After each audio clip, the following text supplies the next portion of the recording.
Hello, praise the Lord सर्वांना. जय मसीह, जय येशू, प्रेज द लॉर्ड. सलाम, गुड मॉर्निंग सर्वांना. Praise the lord. प्रभूला धन्यवाद असो. आज या सकाळच्या वेळेस, आज के इस सुबह के समय में हम आप सब लोगों का मसीह यीशु में हार्दिक स्वागत करते हैं. तो प्यारे भाइयों और बहनों, आज के इस लाइव सेशन में प्रभु परमेश्वर आपको आशीषित करेगा, जरूर करेगा. हम प्रार्थना के साथ आज के हमारी इस मीटिंग को हम आरंभ करेंगे. आइए हम प्रार्थना करेंगे. प्यारे यीशु, दिल की गहराई से हम आपका धन्यवाद देते हैं. बीते दिनों में आप हमारे संग रहे, आज भी आप हमारे संग हो, इसलिए हम आपका धन्यवाद देते हैं. यह अनुग्रहकारी पिता परमेश्वर, आज की हमारी सेवकाई को आशीष कीजिए. आज की हमारी इस आराधना का बोझ उठाइए परमेश्वर. हमारे गीत, हमारा बजाना, हमारी प्रार्थना, हमारा बाइबल पढ़ना, हमारा प्रचार, सब आपके नाम की महिमा के लिए होने दीजिए. आज हर एक को आशीष कीजिए. यीशु मसीहा के नाम से हम मांगते हैं. आमीन. Praise the lord, praise the Lord.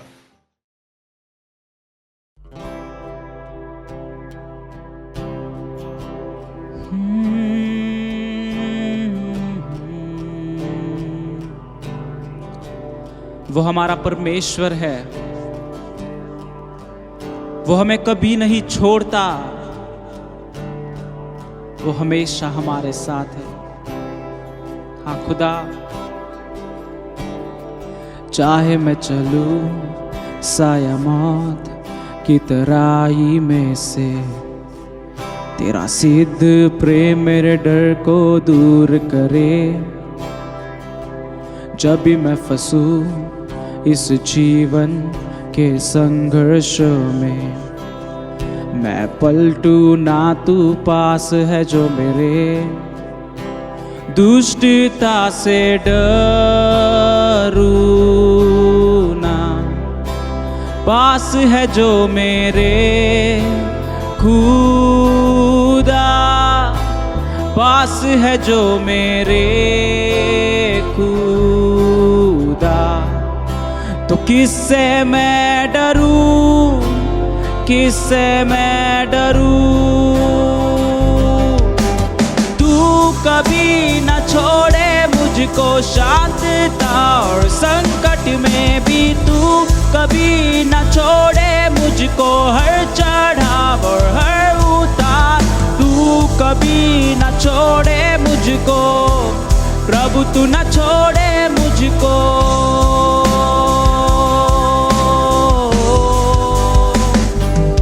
आएगा प्रकाश उनके लिए जो है थामे तुझको. तेजस्वी सब तुलना से पार. सारे संघर्ष थम जाएंगे पर उस दिन तक हम जाने तुझे इस धरती पर. दुष्टता से डरू ना, पास है जो मेरे. खुदा पास है जो मेरे. खुदा, तो किससे मैं डरूं, किससे मैं डरूं. तू कभी न छोड़े मुझको शांतता और संकट में भी. तू कभी न छोड़े मुझको हर चढ़ाव और हर उतार. तू कभी न छोड़े मुझको प्रभु, तू न छोड़े मुझको.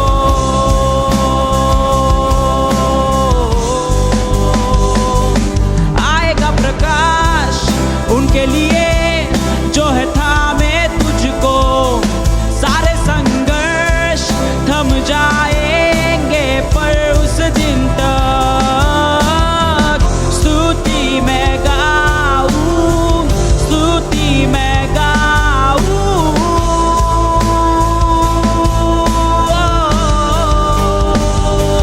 आएगा प्रकाश उनके लिए जो है थामे तुझको.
छोड़े मुझको, शांतता और संकट में भी तू कभी न छोड़े मुझको, हर चढ़ाव और हर उतार तू कभी न छोड़े मुझको, प्रभु तू न छोड़े मुझको। ओ कभी नहीं छोड़े,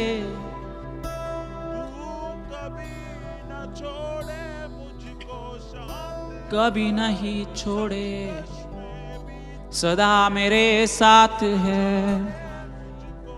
हाँ मेरे प्रियो, वो सदा हमारे साथ है।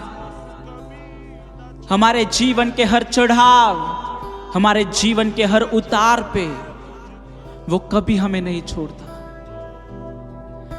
वो सदा हमारे साथ है।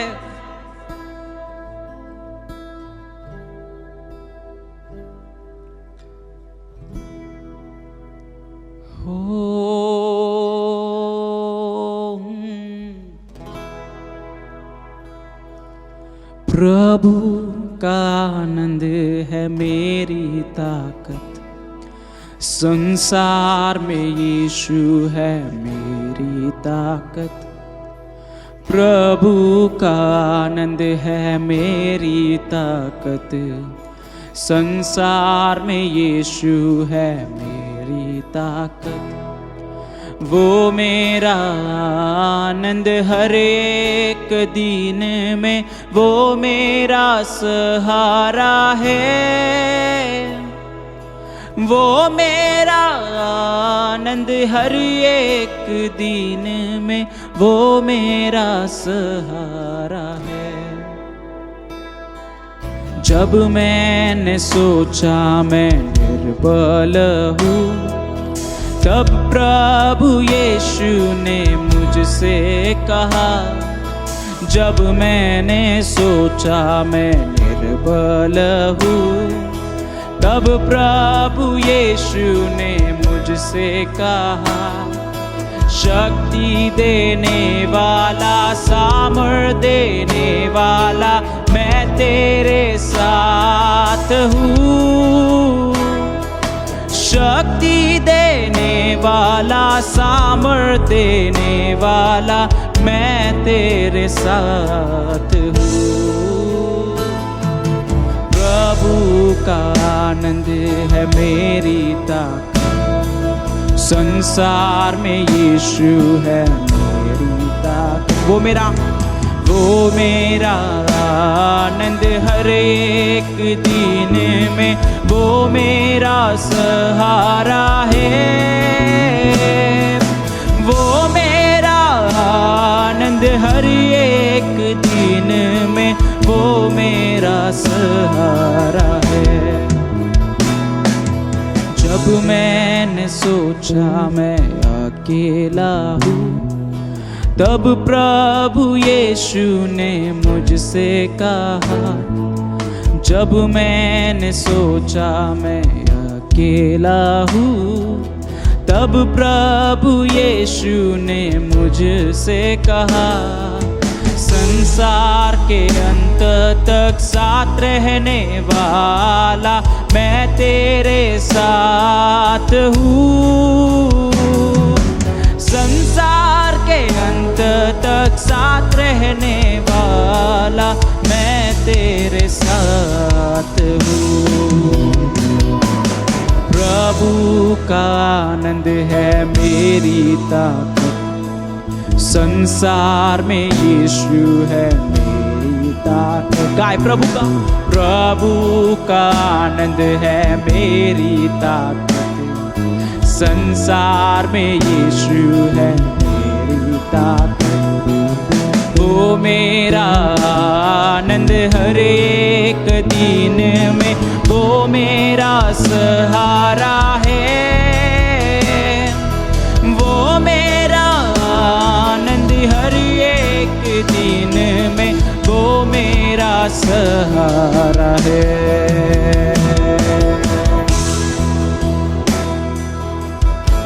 वो हमारी ताकत है, वो वो तुम्हारी ताकत है, वो मेरी ताकत है।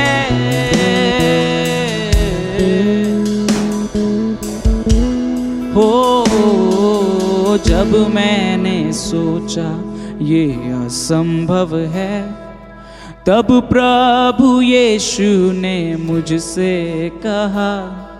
जब मैंने सोचा ये असंभव है, तब प्रभु यीशु ने मुझसे कहा।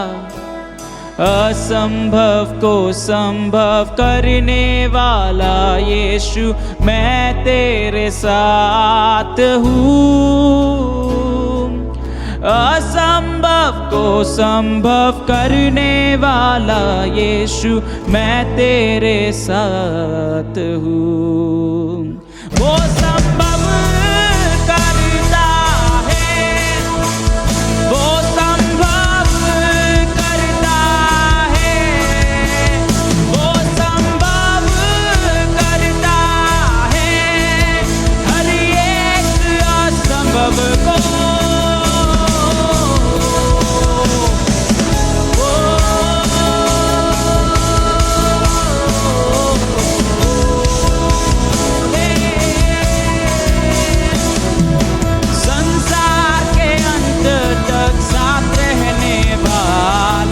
वो मेरे साथ है,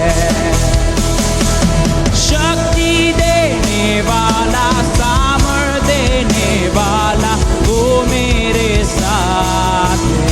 ये ऐलान है, संसार के अंत तक साथ रहने वाला, वो मेरे साथ है। शक्ति देने वाला, सामर्थ देने वाला, वो मेरे साथ है। वो सदा साथ है, वो हमेशा साथ है। संसार के अंत तक साथ रहने वाला मेरा प्रभु यीशु मेरे साथ है। वो सदा साथ है,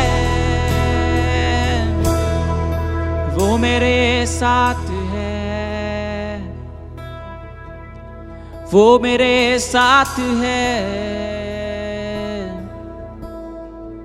असंभव को संभव करने वाला, वो मेरे साथ है। ओ मेरे साथ है।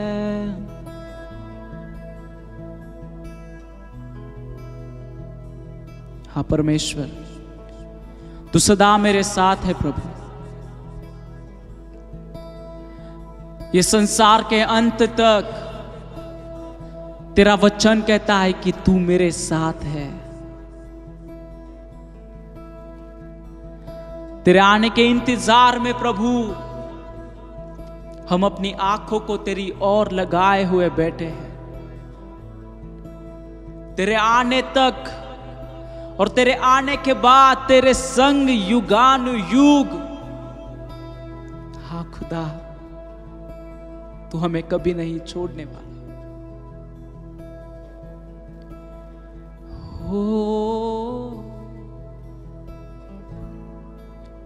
हाँ प्रभु, ये स्तुति आराधना तेरे हाथों में सौंपते हैं, ये विश्वास के साथ कि चाहे कुछ भी हो, मेरा परमेश्वर मेरे साथ है।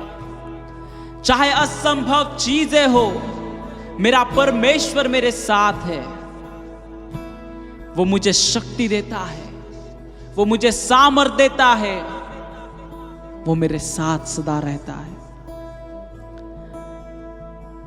आगे की सेवकाई तेरे हाथों में सौंपते हैं प्रभु। यह स्तुति और आराधना तेरे हाथों में समर्पण करते हैं प्रभु। तो सुन और ग्रहण कर प्रभु यीशु के नाम से हम मांगते हैं, आमीन।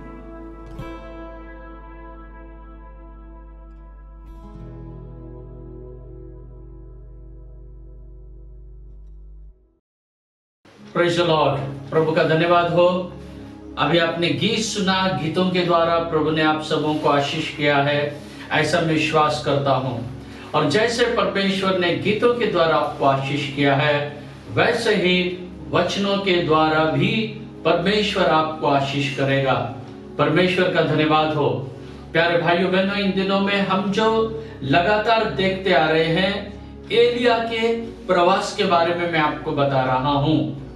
एलिया का प्रवास, जो सबसे पहले हमने देखा कि वो गिलगाल को गया, और दूसरा हमने देखा कि वो बेतेल को गया, और पिछले बार हमने देखा था वो यरीहो को गया, और उसके बाद हम आज आखिरी चौथा और आखिरी स्टेशन मैं आपको बताने वाला हूं एलिया का, वो है यरदन, जिसे हम जॉर्डन भी कहते हैं। तो चौथा उसका स्टेशन रहा जॉर्डन या यरीहो को, तो यरदन को। तो ये यरदन जो है हमारे लाइफ में, यरदन का अनुभव होना चाहिए, वही आज हम देखेंगे। यरदन से स्वर्ग में उठा लिए जाने से पहले एक एक स्टेशन से होता हुआ गया है, और हमने इस बात को देखा है कि हमारे आत्मिक जीवन की यात्रा में हम भी इन अनुभव से जाना जरूरी है। प्रभु का धन्यवाद हो। आज हम चौथा स्टेशन की ओर हमारे लक्ष्य को केंद्रित करेंगे, और वो है हमारा यरदन। तो आइए हम पढ़ेंगे, वचन को पढ़ेंगे, और वचन को पढ़ने के बाद हम आगे जाएंगे। दूसरे राजा उसका दूसरा अध्याय वचन 11, 2 Kings 2nd chapter and verse 11। वे चलते चलते बातें कर रहे थे कि अचानक एक अग्निमय रथ और अग्निमय घोड़ों ने उनको अलग अलग किया, और एलिया भवंडर में होकर स्वर्ग पर चढ़ गया।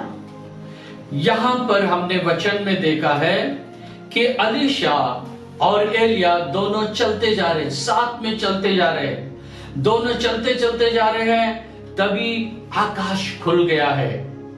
अग्नि के रथ, अग्नि घोड़े उतरे हैं, और बवंडर से होता हुआ एलिया स्वर्ग को उठा लिया गया है।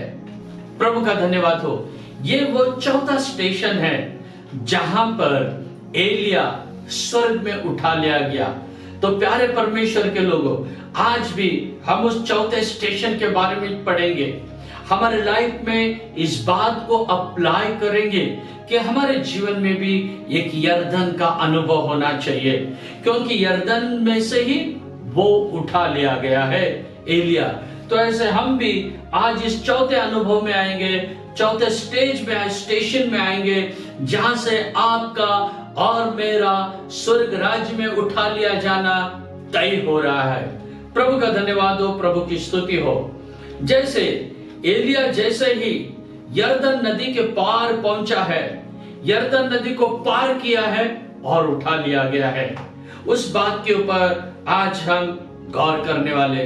तो पहला, जैसे वो यरदन नदी को पार किया और उसके बाद उठा लिया गया, तो इस यरदन नदी के बारे में मैं आपको थोड़ा कुछ बताना चाहता हूं। यरदन नदी जो है, इसकी लंबाई 200 मील, 200 माइल जिसे हम कहते हैं, ये 200 मील लंबी ऐसी ये यरदन नदी, इसको अगर हम किलोमीटर में लिया जाए तो 322 किलोमीटर आता है। तो यरदन की जो लंबाई है यरदन नदी की 322 किलोमीटर पर 322 किलोमीटर तक की है। इतनी एक लंबी ये यरदन नदी है। प्रभु का धन्यवाद हो। तो अगर आप यरदन को देखोगे तो उसकी बहुत बड़ी सुंदरता है। आजू बाजू में अगर आप इसे देखेंगे कि झाड़ियों से भरा हुआ है, और केवल झाड़ियां नहीं तो वहां पर सुंदर सुंदर फूल भी इस यरदन नदी के चारों बाजू में हम देख सकते हैं। तो ऐसा ये यरदन नदी बहने वाली 322 फुट तक इसकी लंबाई है। और देखो, ये जो यरदन नदी का जो बहाव है ना, यरदन नदी बहुत तेज बहने वाली नदी है, एकदम फास्ट बहने वाली ये नदी है यरदन नदी। क्यों तेज बहती है पता है आपको? जहां से ये शुरू हुई है, सीरिया के पहाड़ों से शुरू हुआ है। सीरिया के पहाड़ों से ये होता हुआ आगे जाता है, सीरिया के पहाड़ों से होता हुआ निकलता है, गलील में जाता है, और फिर यरदन में जाता है, फिर यरदन से होता हुआ आगे ये मृत समुद्र में जाके मिल जाता है। तो इसका ये जो सीरिया के पहाड़ों से, वहां से इसका उगम है, वहां से निकलते आता है। तो जैसे इसके हाइट है, वो जैसे जैसे आगे बढ़ता है ऐसा नीचे नीचे नीचे नीचे जाता है, और जो एंड है इसका 3000 फीट तक नीचे जाता है।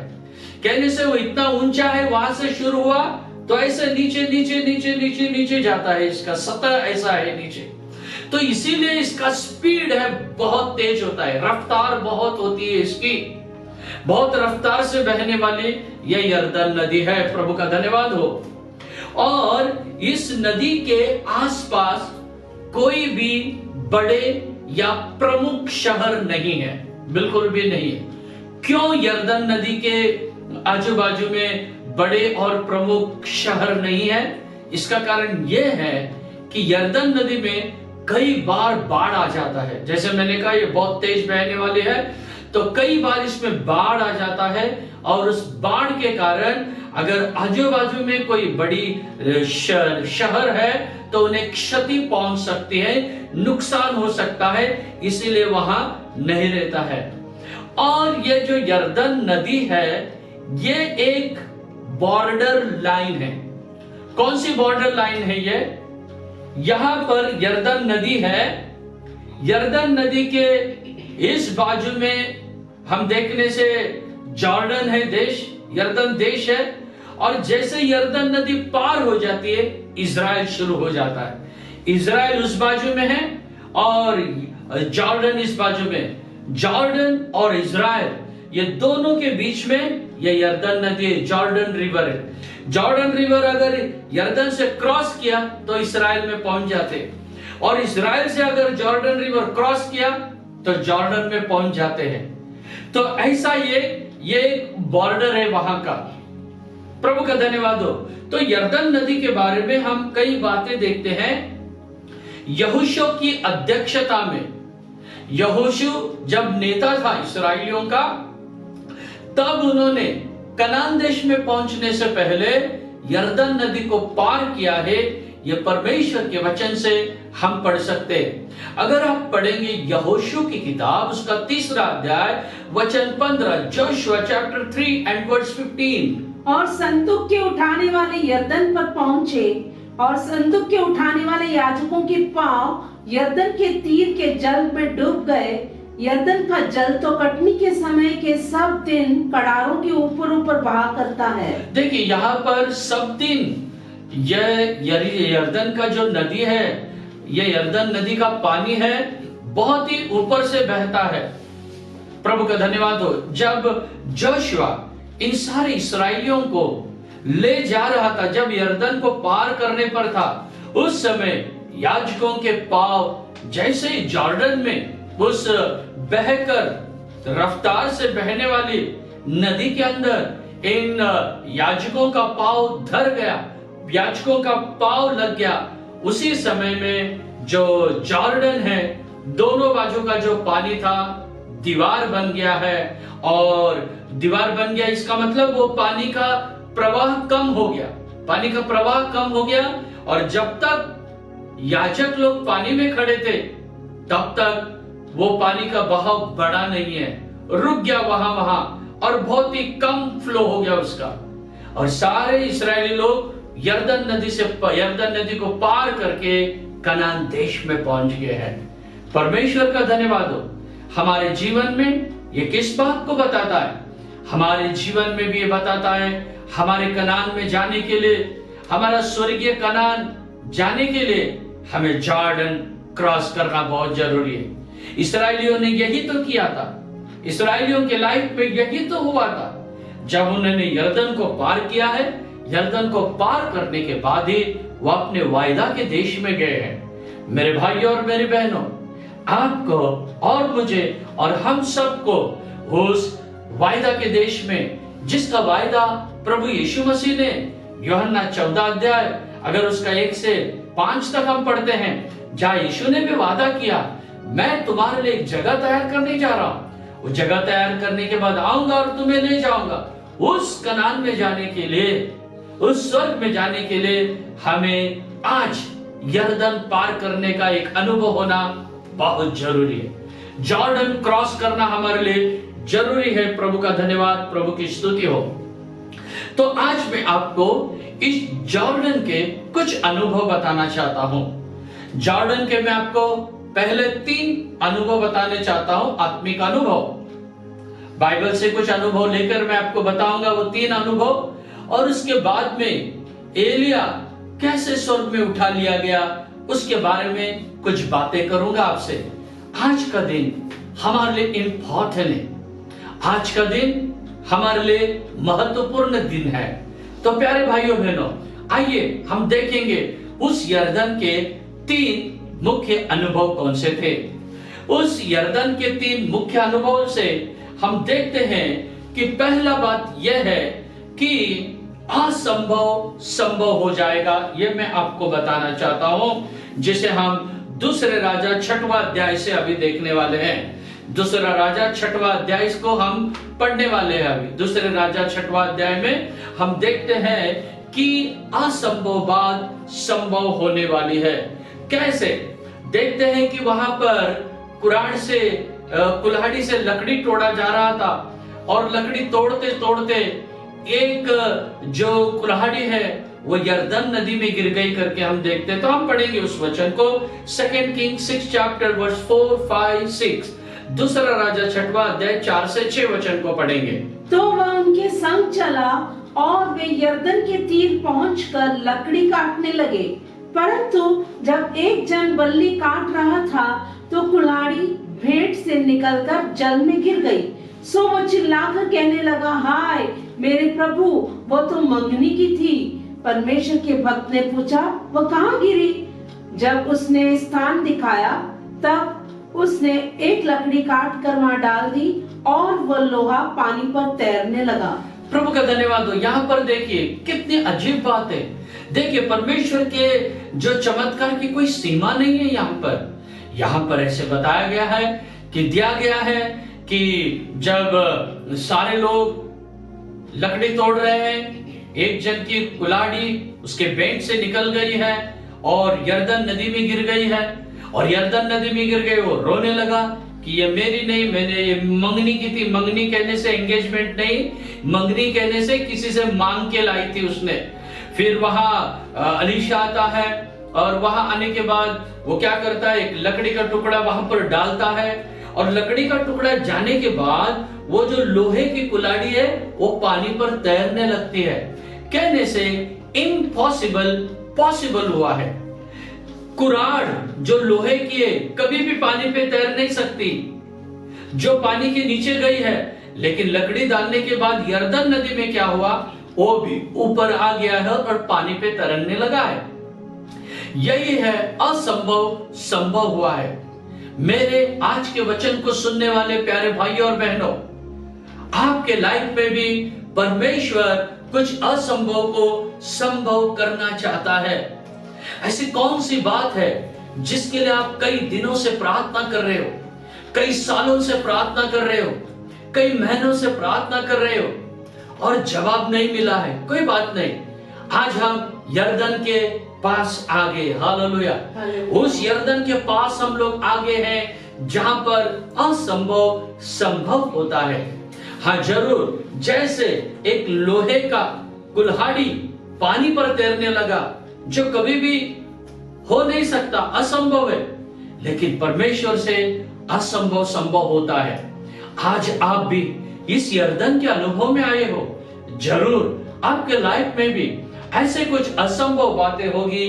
परमेश्वर आज उसे संभव करने जा रहा है। जरूरत केवल एक है आपके विश्वास की। आप विश्वास मात्र कीजिए, देखो परमेश्वर उस काम को करने पर है जो आपके लाइफ में, जो आपके जीवन में असंभव है। प्रभु का धन्यवाद हो। तो पहला काम मैंने कहा यरदन का अनुभव है, असंभव को संभव बनाने वाला परमेश्वर। और मैं आपको दूसरा बात बताने वाला हूं, जॉर्डन का एक्सपीरियंस ये बैप्टिज्म का एक्सपीरियंस है। यरदन कहने से बपतिस्मा के अनुभव को बताता है। Praise the Lord. कैसे बपतिस्मा के अनुभव को बताता है। हम पढ़ेंगे दूसरे राजा उसके 5वें अध्याय में हम जाएंगे, कैसे ये मुमकिन है हम देखेंगे। पढ़ेंगे दूसरे राजा 5वां अध्याय और उसका वचन 14, 2 King chapter 5 and verse 14। तब उसने परमेश्वर के भक्त के वचन के अनुसार यरदन को जाकर उसमें 7 बार डुबकी मारी और उसका शरीर छोटे लड़के का सा हो गया और वो शुद्ध हो गया। देखिए ये घटना उस समय की है जब नामान कोढ़ी जो है अलीशा के पास आया है और अलीशा के पास चंगा होने के लिए आया है। उसका चेहरा ऊपर से नीचे तक वो पूरा कोढ़ से भरा हुआ था और वो अलीशा के पास आया है, अलीशा के पास से चंगाई पाने के लिए आया है। उसे किसी ने बताया था कि ऐसे ऐसे अलीशा के पास जाने से आप ठीक हो जाएंगे, ऐसे नामान को पता चला तो आ गया अलीशा के पास। लेकिन अलीशा तो नामान को लगा अलीशा आएगा, उसके सिर पे हाथ रखेगा, प्रार्थना करेगा, कुछ करेगा, लेकिन अलीशा ने ऐसा कुछ नहीं कहा। अलीशा ने नामान से कहा जाओ और यरदन में 7 बार डुबकी लगाओ। पहले तो नामान तैयार नहीं हुआ इस बात को, लेकिन बाद में उसके साथियों ने जब उसे समझाया तो नामान कोढ़ी जो ऊपर से नीचे तक कोढ़ से भरा हुआ था यरदन में गया है। 7वें बार जब उसने डुबकी लगाया तो देखा उसका जो शरीर है, उसका बदन है, एक छोटे बच्चे के जैसा श्वेत हो गया और सारे कोढ़ उसके निकल गए। ये कहां पर हुआ है? रिवर जॉर्डन में हुआ है, यरदन नदी में यह हुआ है। प्रभु का धन्यवाद हो। हाँ प्यारे भाइयों बहनों, ये बपतिस्मा के अनुभव को बताता है। जैसे नामान कोढ़ी पानी में डूबा है, हमें 7 बार डूबने का जरूरत नहीं है, एक बार ठीक से डूबने से काफी। हाँ, अगर बाल बिल डूबा नहीं तो 2 बार भी डूबना पड़ेगा या 3 बार भी, पूरा डूबना बहुत जरूरी है। तो नामान जैसे पानी में डूबा है ऐसे हमें भी पानी में डूबना है। वही है बपतिस्मा का अनुभव। हम हमारे जीवन के देखे शरीर का कोढ़ तो ठीक हो गया, लेकिन आत्मा के कोढ़ को कौन ठीक करेगा? पाप के कोढ़ को कौन ठीक करेगा? वो केवल प्रभु यीशु मसीह, उसके वायदा, उसके वचन, उसका खून और उसने बताया हुआ मार्ग से ही वो ठीक हो सकता है। वही हम सबको पानी में डुबकी लगाना अब जरूरी है। वही बपतिस्मा का अनुभव। मेरे वचन को सुनने वाले प्यारे भाइयों बहनों, अगर आप लोगों में से किसी ने अब तक बपतिस्मा नहीं लिया है तो आज मैं इस वचन के द्वारा आपसे बताना चाहता हूं कि आप बपतिस्मा लेने के लिए अपने आप को तैयार कीजिए। हाँ, अगर बपतिस्मा के प्रति आपके कुछ भी सवाल हो तो आप मुझे फोन कर सकते हो, मैं आपको उसके बारे में बताऊंगा। अगर आप हमारे YouTube चैनल में जाने से बिशप आशीष पंडला जीजीएम, इस YouTube चैनल में अगर आप जाने से बपतिस्मा के बारे में 4-5 भागों में मेरे कई वीडियो है, आपके सारे सवालों का जवाब वहां पर मिल जाएगा। लेकिन बपतिस्मा लेना जरूरी है। प्रभु का धन्यवाद हो। और प्रभु यीशु मसीह का भी बपतिस्मा इसी यरदन नदी में हुआ था, रिवर जॉर्डन में हुआ था। मत्ती 3 अध्याय उसका वचन 6 में इस बात का उल्लेख किया गया है। मैथ्यू 3:6। और अपने अपने पापों को मानकर यरदन नदी में उससे बपतिस्मा लिया। हाँ, तो कई लोग वहां पर आए और उन लोगों में यीशु भी था। लोग आए, अपने अपने पाप को मान के बपतिस्मा लिए हैं। प्रभु यीशु भी वहां पर आया है और प्रभु यीशु मसीह का बपतिस्मा भी इसी यरदन नदी में हुआ है। इसी यरदन नदी में प्रभु यीशु मसीह का भी बपतिस्मा हुआ है। प्रभु का धन्यवाद हो, प्रभु की स्तुति हो। तो उसी तरह हमारे लाइफ में, हमारे जीवन में भी इस बात को हम जांच ले कि हमारा बपतिस्मा होना बहुत जरूरी है। हाँ, एक जब प्रभु के वचन के अनुसार हम वचन का पालन करना जरूरी है, हम वचन को मानना भी जरूरी है। प्रभु का धन्यवाद हो। तो इन दिनों में हमें इन सब बातों पर गौर करना बहुत जरूरी है। वही हम जैसे वचन मैंने बताया मत्ती 3:6 नहीं 3:16 भी पढ़ेंगे। मैथ्यू 3:16 पढ़ेंगे। और यीशु बपतिस्मा लेकर तुरंत पानी से ऊपर आया। यीशु बपतिस्मा लेके तुरंत पानी से बाहर आया। तो ये वही जॉर्डन रिवर है जहां यीशु मसीह ने यूहन्ना बपतिस्मा दाता के हाथ से बपतिस्मा लिया। अगर यीशु मसीह ने खुद बपतिस्मा लिया है, वो भी डूबकर, तो आपको और मुझे भी बपतिस्मा लेना जरूरी है। हम बपतिस्मा लेना चाहिए। प्रभु का धन्यवाद हो, ये भाग्य मुझे भी मिला यह रिवर जॉर्डन में उतरने का, यरदन नदी में उतरने का एक भाग्य परमेश्वर ने मुझे भी दिया। जब हम इस्राएल के ट्रिप के लिए गए थे 2019 में, 2019 में, उस समय जो हमारा ग्रुप था, हमारे ग्रुप में से 2 जन ने बपतिस्मा लिया। जो वसाई से ब्रदर केविन थे, उन्होंने लिया बपतिस्मा, और बारामती से ब्रदर विलास थे, उन्होंने लिया। ये दोनों को हमने रिवर जॉर्डन में उनका बपतिस्मा लेने का इच्छा हुआ, और फिर जब उनकी इच्छा हुई तो फिर मैं भी रोक नहीं सका उनको। फिर उस यरदन नदी में हम उतरे जहां प्रभु का बपतिस्मा हुआ था, इसीलिए उसका खासियत था, और वहां पर बपतिस्मा हो। प्रभु का धन्यवाद हो। इसका मतलब ये नहीं कि आप सब यरदन में जाके बपतिस्मा लो, ऐसा उसका कदापि अर्थ नहीं है। अर्थ आप कोई भी नदी में ले सकते हो बपतिस्मा, या कोई भी टैंक में ले सकते हो, या कोई भी तालाब में ले सकते हो, कि बपतिस्मा लेते समय डूबना जरूरी है। बस आपका पूरा बदन डूबना जरूरी है, ये इंपॉर्टेंट बात है। तो यह है यरदन नदी की खासियत। हमारे उद्धारकर्ता प्रभु यीशु मसीह ने वहां पर बपतिस्मा लिया था। प्रभु का धन्यवाद हो। और अब मैं आपको यरदन के तीसरे अनुभव को बताने चाह रहा हूं, थर्ड एक्सपीरियंस ऑफ जॉर्डन। इस यरदन का जो तीसरा अनुभव है वो है पवित्र आत्मा का अभिषेक का भरपूरी का अनुभव, the fullness of anointing of Holi spirit. पवित्र आत्मा की भरपूरी यह हमारे लाइफ में जरूरी है। उसे हम इस यरदन नदी से हम सीख सकते हैं। प्रभु का धन्यवाद हो। तो यरदन नदी ये जो हमेशा भर कर बहने वाली नदी है, ये कभी भी इसमें कंगालपन का अनुभव नहीं आया है, न इसमें अकाल आता है, न ये कभी सूखती है, न कभी रुकती है, न पानी कम होता है, कुछ नहीं। यह हमेशा जॉर्डन रिवर कहने से भर के बहने वाली यह नदी है। परमेश्वर का धन्यवाद हो, प्रभु की स्तुति हो। तो हमारे लाइफ में भी ये रिवर जॉर्डन कहने से पवित्र आत्मा से एक भरपूर जीवन बिताने का अनुभव कैसे, यह मैं आपको बताना चाहता हूं। हम पढ़ेंगे भजन 23 उसका वचन 5, Psalms 23 and verse 5। तू मेरे सताने वालों के सामने मेरे लिए मेज बिछाता है, तूने मेरे सिर पर तेल मला है, मेरा कटोरा उमड़ रहा है। तूने मेरे सिर पर तेल उंडेला है। ये तेल कौन सा? अभिषेक का।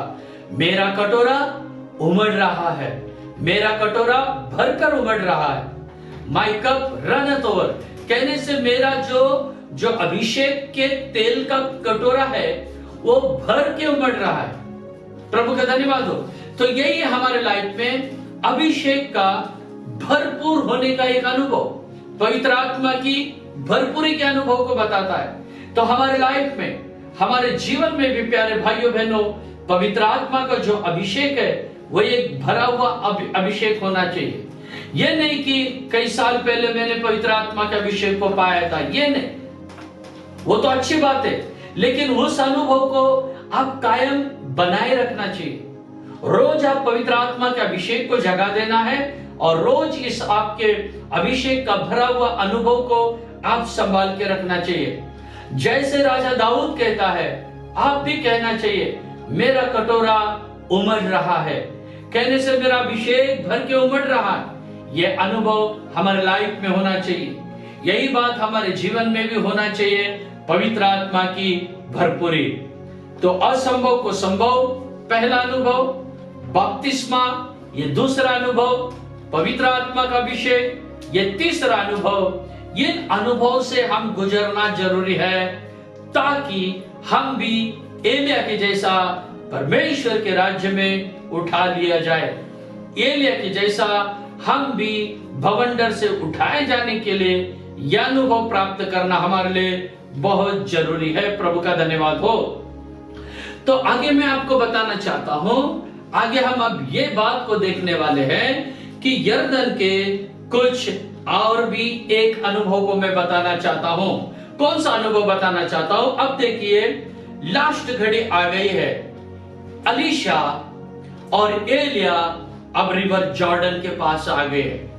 यरदन नदी के पास वे आ चुके हैं और यरदन नदी के पास आने के बाद, यरदन नदी के पास अब आए हैं वो, और यरदन नदी के पास आने के बाद अभी वो इसके अंदर इसको पार करने वाले हैं। यरदन नदी को पार करने वाले। वो कैसे पार करेंगे इस यरदन नदी को, वो अब हम देखने जा रहे हैं। तो ये अनुभव हमारे लिए बहुत जरूरी है, क्योंकि ये उस समय का अनुभव है जिसके तुरंत पश्चात एलिया बवंडर के द्वारा अग्नि रथ, अग्नि घोड़ों के जरिए स्वर्ग में उठा लिया गया है, और उसके बाद वो किसी को दिखाई नहीं दिया, आज तक दिखाई नहीं दिया है। प्रभु का धन्यवाद, प्रभु की स्तुति हो। तो हम उस वचन को देखेंगे जब वे लोग यरदन नदी के पास आ गए हैं। 2 king 2nd chapter and verse 8, दूसरा राजा 2रा अध्याय और वचन 8। तब एलिया ने अपनी चद्दर पकड़कर ऐंठ ली और जल पर मारा। तब वह इधर उधर हो 2 भाग हो गया और वे दोनों स्थल ही स्थल पार उतर गए। प्रभु का धन्यवाद हो।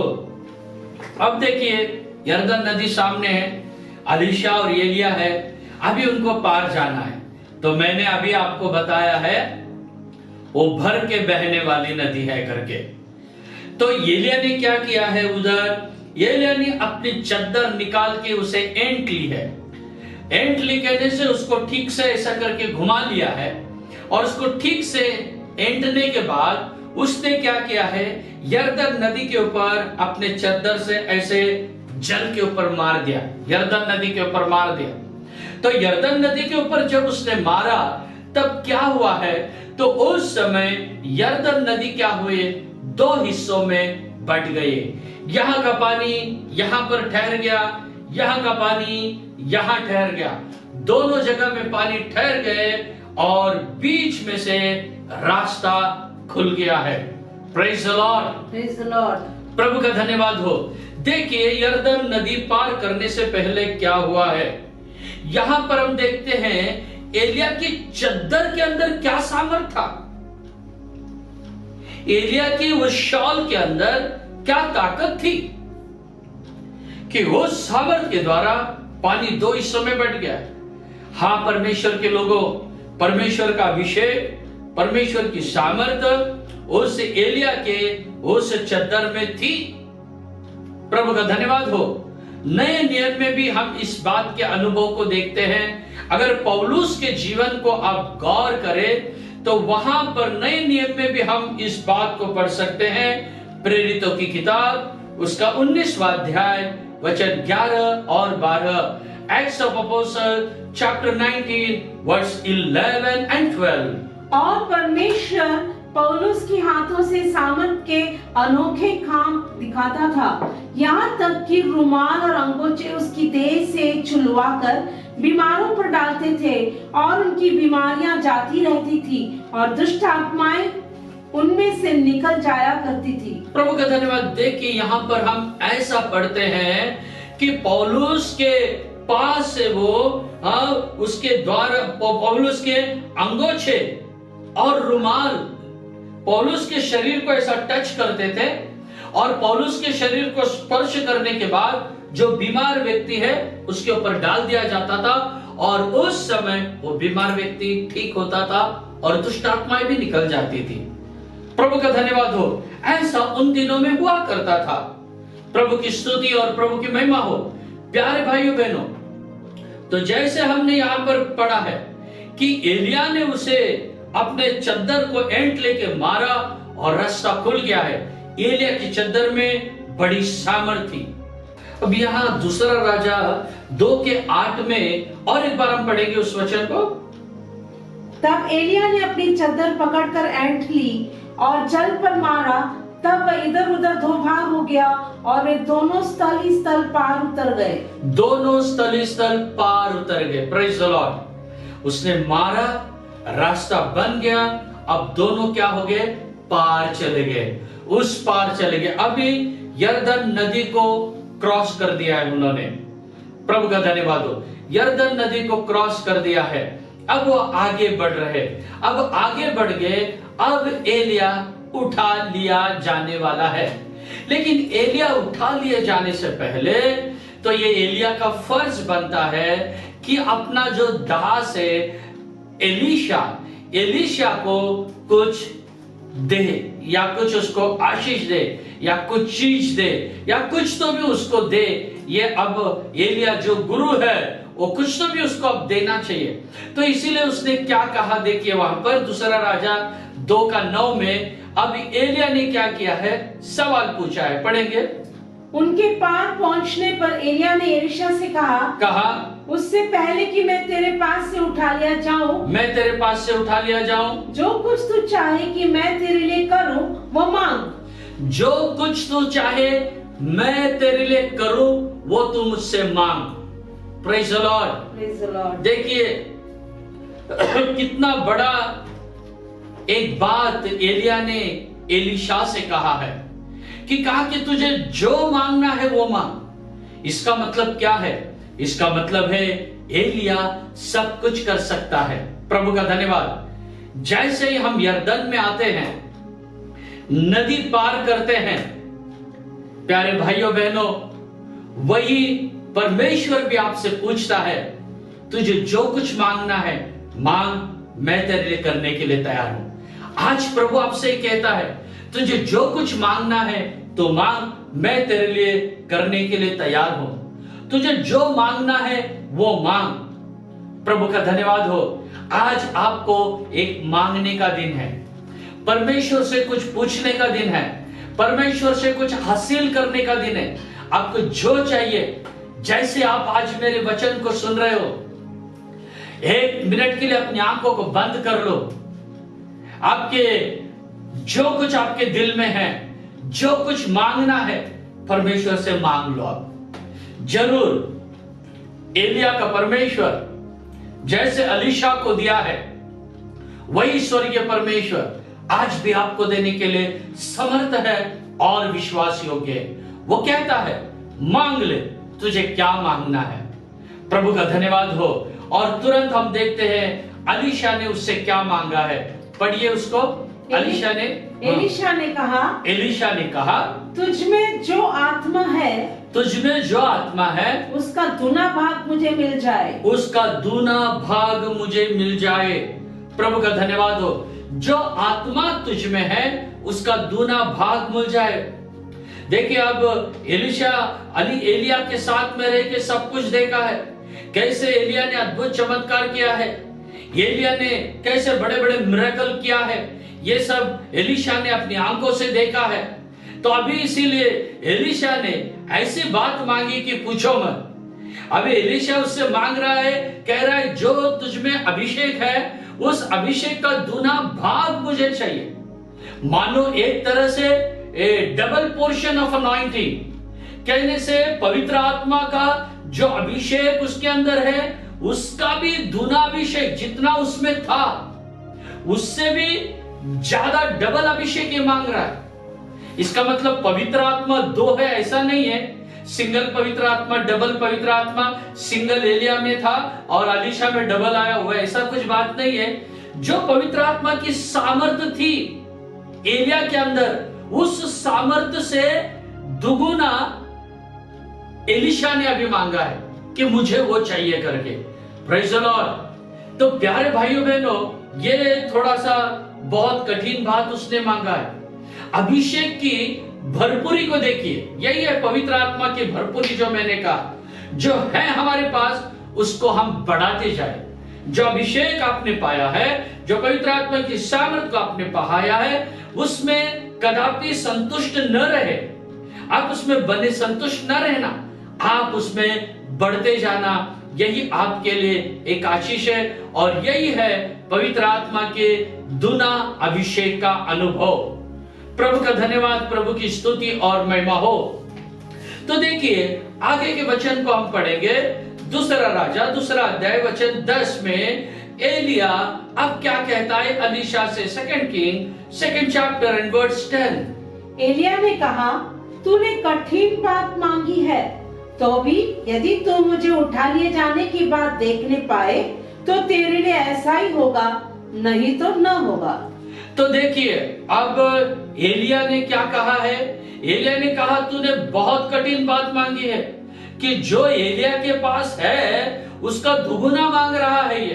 तो अभी एलिया कहता है तूने बहुत कठिन बात मांगी है। सचमुच एक कठिन बात थी। अगर हम शरीर से भी सोचे, आत्मा से भी सोचे, तो एलिया का कहना यह था कि जैसे ही मैं स्वर्ग में उठा लिया जाऊंगा उस समय तू मुझे देखना चाहिए। Praise the Lord. समझ गया? तो एलिया की जबानी ऐसी, एलिया कहता है मुझे उठा लिया जाने के बाद तू देखना चाहिए। उठा लिया जाने के बाद कहने से देखिए हमने पढ़े शुरू में दोनों साथ साथ चल रहे हैं, साथ साथ आगे, साथ साथ यरदन नदी के बाजू में, साथ साथ जॉर्डन को क्रॉस किए। तो भी एलिया कहता है तुझे दुगना भाग मिलेगा, लेकिन जब मैं उठा लिया जाऊंगा, कहने से पृथ्वी से मैं ऊंचा उठा लिया जाऊंगा, उस समय तो मुझे देखना चाहिए। कहने से जब एक लिटरली जब एलिया उठा लिया जा रहा है, एलीशा ने अगर उसे देखा तो उसे मिलेगा कहा। तो ये बहुत कठिन बात है। कैसे कठिन बात है? देखिए एलिया ये बोलने के बाद कितने दिन के बाद उठा लिया गया ये हमको मालूम नहीं। कितने घंटे के बाद, कितने दिन के बाद, कितने हफ्ते के बाद ये हमको मालूम नहीं। क्योंकि जैसे बाइबल में एक के बाद एक बात सीक्वेंस में आया है, ये बात बरोबर है, लेकिन एक एक सीक्वेंस को पार करके दूसरे सीक्वेंस पे आने के लिए कितने दिन लगे ये हमको मालूम नहीं है। उदाहरण के लिए मैं आपको बताता हूं, वो जैसे रिवर जॉर्डन के पास आए, वहां कितने घंटे खड़े थे हमको मालूम नहीं। वचन में तो हमने पढ़े वहां खड़ा हो गया, फिर उसने अपनी चद्दर एंटले मारी और पार हो गया। ये इतना इजी नहीं था। वहां पर वो कितना घंटे खड़े थे हमें पता नहीं है।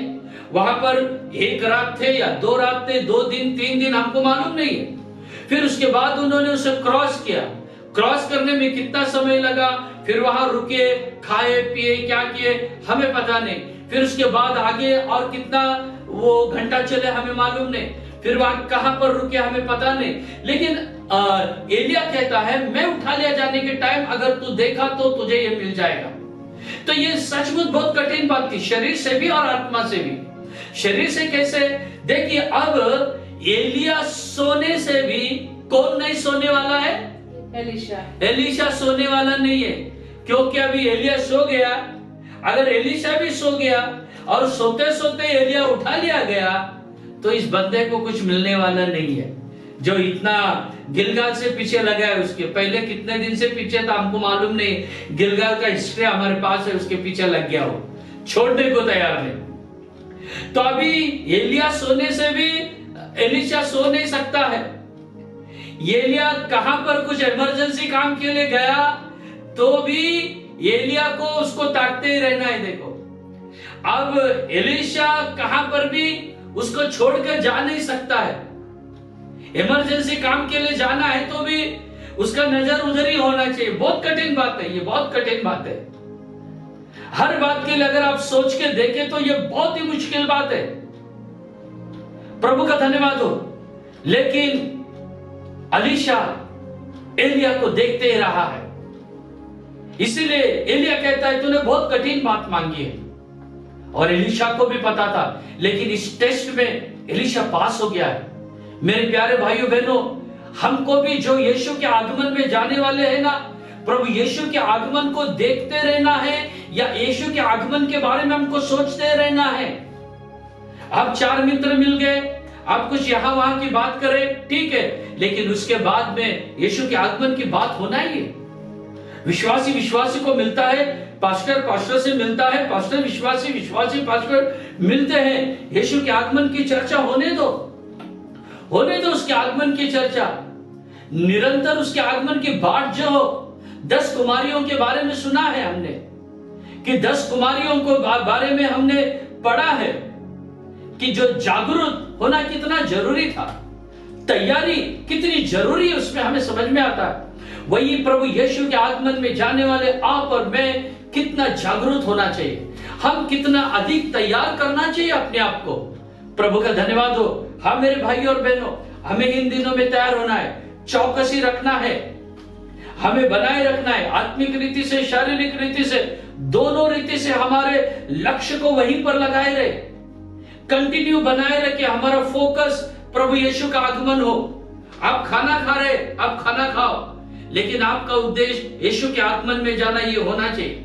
आप ड्यूटी कर रहे हो, ड्यूटी करो, लेकिन आपका उद्देश्य यीशु के आगमन में जाना ये होना चाहिए। आप कुछ भी करो, आपका उद्देश्य और मकसद प्रभु यीशु के आगमन से दूर जाना बिल्कुल भी नहीं होना चाहिए। हमें इन दिनों में उस जैसे एलिया के ऊपर अलीशा की नजर थी, हमारी नजर भी हमारे स्वर्गीय परमेश्वर के ऊपर होना चाहिए। प्रभु का धन्यवाद, प्रभु की स्तुति और महिमा हो। आगे देखो क्या हुआ है, आगे हम पढ़ेंगे दूसरा राजा, दूसरा अध्याय और उसके वचन 11, 2 किंग चैप्टर 2 एंड वर्स 11। वे चलते चलते बातें कर रहे थे, चलते चलते वे बातें कर रहे थे कि अचानक एक अग्निमय रथ और अग्निमय घोड़ों ने उनको अलग अलग किया और एलिया भवंडर में होकर स्वर्ग पर चढ़ गया। देखिए यहाँ पर अचानक ऐसा हुआ है, अग्निमय रथ, अग्नि के घोड़े उतरे हैं और एलीशा अलग हुआ है, एलिया अलग हुआ है और भवंडर से होता हुआ एलिया ऊपर उठा लिया गया है। प्रभु का धन्यवाद हो। ये किस बात को बताता है? एलीशा यही रह गया, एलिया उठा लिया गया। ये किस बात को बताता है? यही है प्रभु यीशु के आगमन में भी एक झुंड उठा लिए जाने वाले हैं और एक झुंड हाथ छोड़ दिए जाने वाले हैं। एक झुंड उठा लिया जाएगा, एक झुंड छोड़ दिया जाएगा। जैसे ये दोनों अलग हुए हैं, वैसे ही एक यीशु के आगमन में भी होगा। जैसे एलिया उठा लिया गया, आप और मैं, हम लोग उठा लिए जाएंगे। अगर हम एक पवित्र जीवन बिता रहे हैं, एक सच्चाई का जीवन बिता रहे हैं, एक विश्वास योग्य जीवन बिता रहे हैं, बपतिस्मा का अनुभव है, पवित्र आत्मा का अनुभव है, पश्चाताप का अनुभव है, पाप क्षमा का अनुभव है, तो जरूर हम उठा लिए जाएंगे। और जो लोग प्रभु को स्वीकार नहीं किए हैं, अपने पाप की कबूली नहीं किए हैं, यीशु को उद्धार करता होकर नहीं स्वीकारा है, वो अलग कर दिए जाएंगे। मेरे वचन सुनने वाले प्यारे भाइयों बहनों, आज आप इस बात को ठीक से समझ लो कि आपका उद्धार हुआ है। क्या उद्धार होने के बाद आप वापस पाप के दलदल में चले गए हो? क्या आपने प्रभु यीशु मसीह को उद्धार करता हो कि स्वीकारा है? क्या आपने बपतिस्मा लिया है? क्या आपने अभिषेक पाया है? क्या आप एक पवित्र जीवन जीते हो? क्या आप एक सच्चा जीवन जीते हो? अगर नहीं तो आज ही आपको पश्चाताप करना है, नहीं तो वो दिन बहुत नजदीक है जब अलग किए जाएंगे दुनिया और पीछे हटे हुए लोग, सच्चे और पवित्र लोग उठा लिए जाएंगे। वो दिन बहुत नजदीक है, वो दिन बहुत करीब है। मैं परमेश्वर का धन्यवाद देता हूं कि आपका और मेरा उद्धार हुआ है। हम प्रभु के आगमन के लिए तैयार है। अगर कोई तैयार नहीं होगा तो उसके लिए मैं आज एक अच्छा शुभ संदेश ला रहा हूं कि आप यीशु मसीह को और एक बार अपना व्यक्तिगत उद्धार करता हो कि स्वीकारिए, अपने गुनाहों से बाज आइए, अपने गंदे कामों को छोड़ दीजिए और यीशु मसीह को अपना उद्धार करता हो के स्वीकार कीजिए। और यहाँ पर ये दोनों अलग अलग हुए हैं और वो वहां पर एलिया उठा लिया गया है। प्रभु का धन्यवाद हो।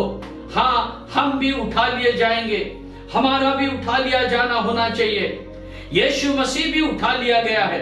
जैसे प्रभु यीशु मसीह उठाया गया है, वैसे जैतून पहाड़ पर से वो उठा लिया गया है कि वैसे ही हमारे लाइफ में एक दिन हम भी उठा लिए जाएंगे। हमारा भी उठा लिया जाने वाला होने वाला है। प्यारे परमेश्वर के लोगों, हम भी इन दिनों में तैयारी करेंगे, हम इन दिनों में अपने आप को तैयार करेंगे। प्रभु का धन्यवाद हो। जैसे ओलिव माउंटेन से यीशु उठा लिया गया है, जैसे हमने पढ़े हैं कि एलिया उठा लिया गया है, हमारा भी उठा लिया जाने का समय नजदीक आया है। वो आखिरी तुरी फूकी जाएगी, मरे हुए जी उठेंगे और जिंदे सब बदल जाएंगे।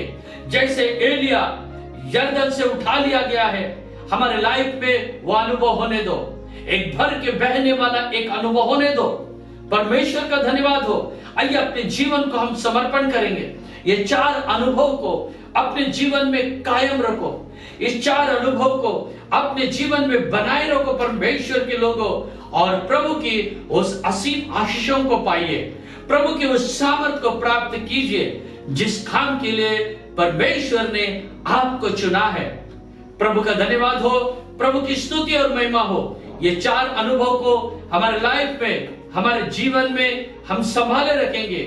गिलगाल के अनुभव को, बेथेल के अनुभव को और यरीहो के अनुभव को जो हमने पिछले बार देखा था, और जो आज हमने देखा है कि यरदन के अनुभव को। तो इस 4 अनुभव को बनाए रखिए ताकि हम परमेश्वर के राज्य में जा सके, ताकि हम परमेश्वर के आगमन में जा सके। जैसे अलीशा एलिया को देखते रहा है, ऐसे हमें भी, जो हमारा स्वर्गीय पिता प्रभु यीशु मसीह आने वाला है, उस प्रभु यीशु मसीह को मिलने के लिए आपको और मुझे तैयार होना है। आइए अपने जीवन हम प्रभु के हाथ में समर्पण कर देंगे। आज जितने लोग देख रहे हैं, आज जितने लोग सुन रहे हैं, आइए आपके जीवन की कुछ भी बातें हैं प्रभु से ठीक करना है, क्षमा मांगना है, मांग लीजिए और आज अपने आप को तैयार कीजिए। परमेश्वर आपको तैयार करेगा, प्रभु आपको आशीष करेगा, परमेश्वर आपको मदद करे और प्रभु के आगमन के लिए आपको तैयार करे। प्रभु का धन्यवाद हो। आइए हम प्रार्थना करेंगे।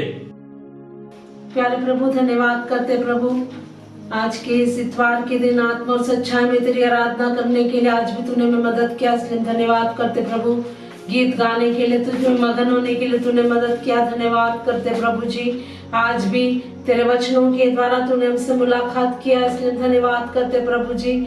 एलिया के आखिरी स्टेशन जो यरदन है, उसके बारे में जो अनुभव है वो आज सीखने के लिए तूने हमें मदद किया, इसलिए धन्यवाद करते प्रभु।